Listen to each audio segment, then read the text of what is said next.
Nah, baik. Assalamualaikum warahmatullahi wabarakatuh. Selamat malam semuanya.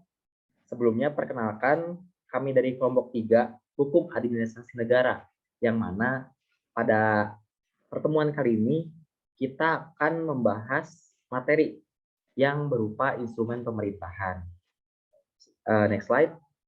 Adapun anggota kelompok dari kelompok kami, yaitu pertama saya sendiri Adi Pamungkas, kemudian yang kedua ada Mailan Sari Hasani, kemudian ada Rizky Pratama, Rizky Fitrian, Sasa Mustika Sanjaya, dan Ruwindia Dwi Maharani. Nah, sebelum lebih jauh untuk mengetahui instrumen pemerintahan, pertama-tama, tahukah kamu apa sih instrumen pemerintahan itu gitu kan? Boleh next slide. Nah, jadi instrumen pemerintahan itu adalah alat-alat atau sarana-sarana yang digunakan oleh pemerintah atau administrasi negara dalam melaksanakan suatu tugas. Nah, next slide. Dan pada akhirnya, instrumen pemerintah ini dibagi menjadi dua, yaitu instrumen fisik dan instrumen yuridis. Nah, sekarang pertanyaannya, perbedaannya apa sih gitu kan instrumen fisik dan yuridis ini? Nah, pertama, instrumen fisik yang terhimpun dalam public domain terdiri atas, pertama itu alat tulis, kemudian sarana transportasi dan komunikasi, kemudian gedung-gedung perkantoran, dan lain-lain. Dan yang kedua itu ada instrumen yuridis, yang mana instrumen ini berfungsi untuk mengatur atau menjalankan urusan pemerintahan dan juga masyarakat gitu kan. Nah, instrumen yuridis ini terdiri atas peraturan perundang-undangan, perusahaan, kemudian peraturan kebijaksanaan, perizinan, instrumen hukum, perdataan, dan lain-lain. Nah, mungkin untuk lebih jelasnya nanti akan dijelaskan oleh rekan saya.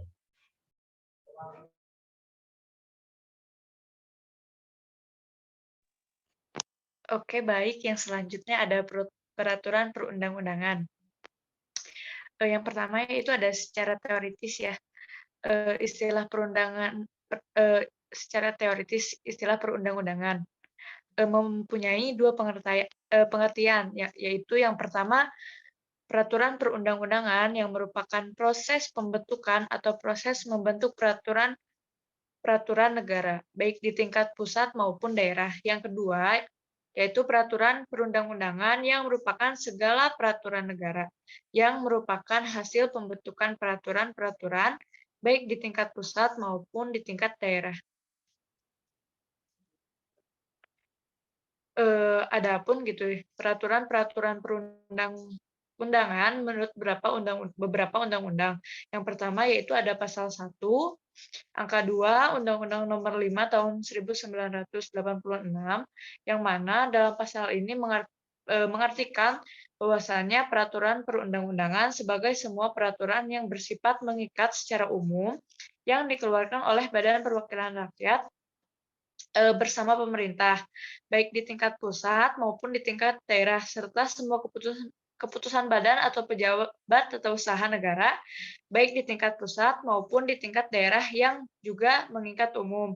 Yang selanjutnya yaitu pasal 1, angka 2, Undang-Undang Nomor 10 Tahun 2004 tentang pembentukan peraturan perundang-undangan, yang mana dalam pasal ini mengartikan bahwasannya peraturan perundang-undangan sebagai peraturan tertulis yang dibentuk oleh lembaga negara atau pejabat yang berwenang dan mengikat secara umum. Mungkin selanjutnya akan dilanjutkan oleh rekan saya.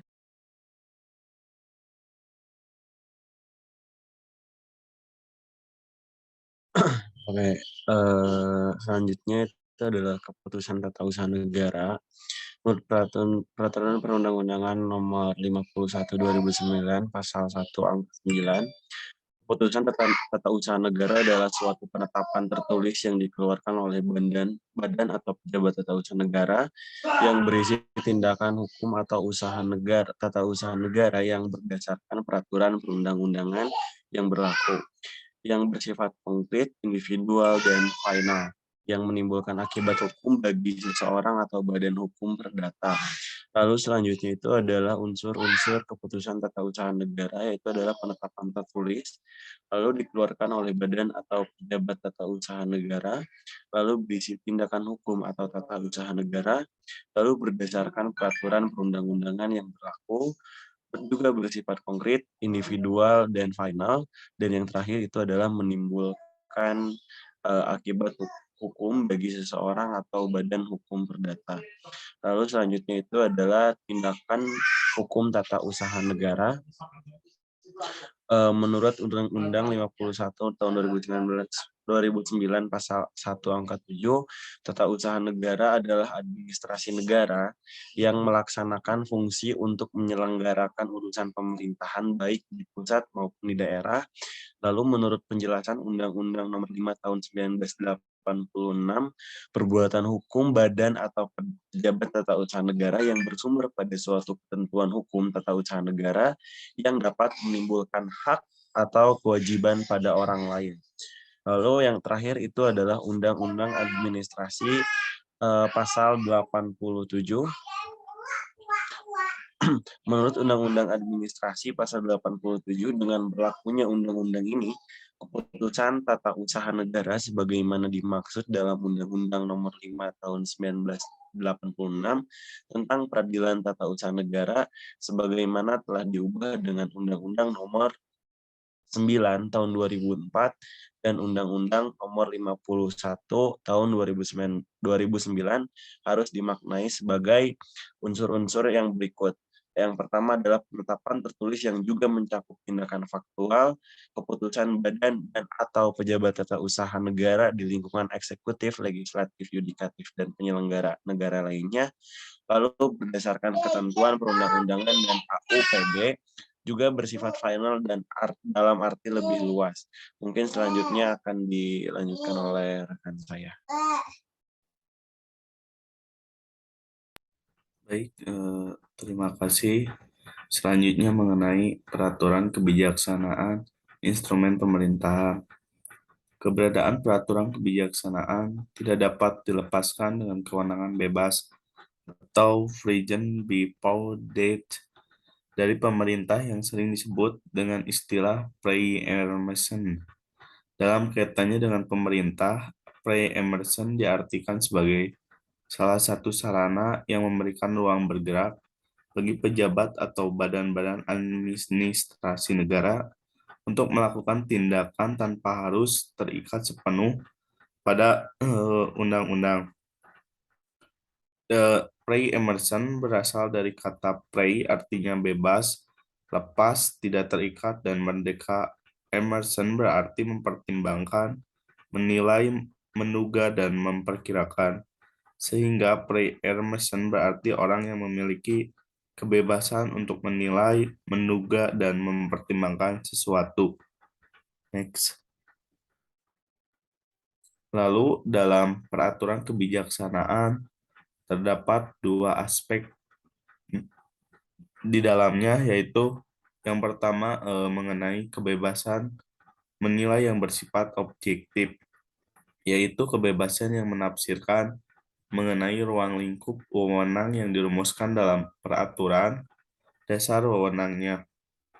Yang kedua, kebebasan menilai yang bersifat subjektif, yaitu kebebasan untuk menentukan sendiri dengan cara bagaimana dan kapan wewenang yang dimiliki administrasi negara itu dilaksanakan. Mungkin selanjutnya akan dijelaskan oleh rekan saya. Baik, selanjutnya ada perizinan instrumen pemerintahan. Izin adalah perbuatan pemerintahan bersegi satu berdasarkan peraturan perundang-undangan untuk ditetapkan pada peristiwa konkret menurut prosedur dan persyaratan tertentu. Dan izin merupakan instrumen yuridis yang digunakan oleh pemerintahan untuk mempengaruhi para warga agar mau mengikuti cara yang dianjurkan guna mencapai suatu tujuan yang konkret. Izin ini berfungsi selaku ujung tombak dari instrumen hukum sebagai pengarah, perekayasa, dan perancangan masyarakat sehingga terwujudnya masyarakat yang adil dan makmur. Selanjutnya akan dilanjutkan oleh rekan saya.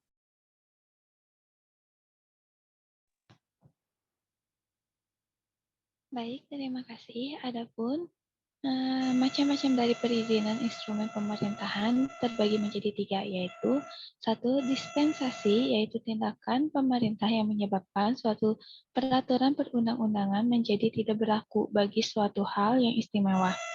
Lalu yang kedua, konsesi, yaitu suatu izin yang berhubungan dengan pekerjaan yang besar di mana kepentingan umum terlibat erat sekali sehingga sebenarnya pekerjaan itu menjadi tugas dari pemerintah. Tetapi oleh pemerintah diberikan hak penyelenggaraannya kepada konsesionaris ataupun pemegang izin. Lalu yang ketiga, lisensi, yaitu suatu izin yang memberikan hak untuk menyelenggarakan suatu perusahaan.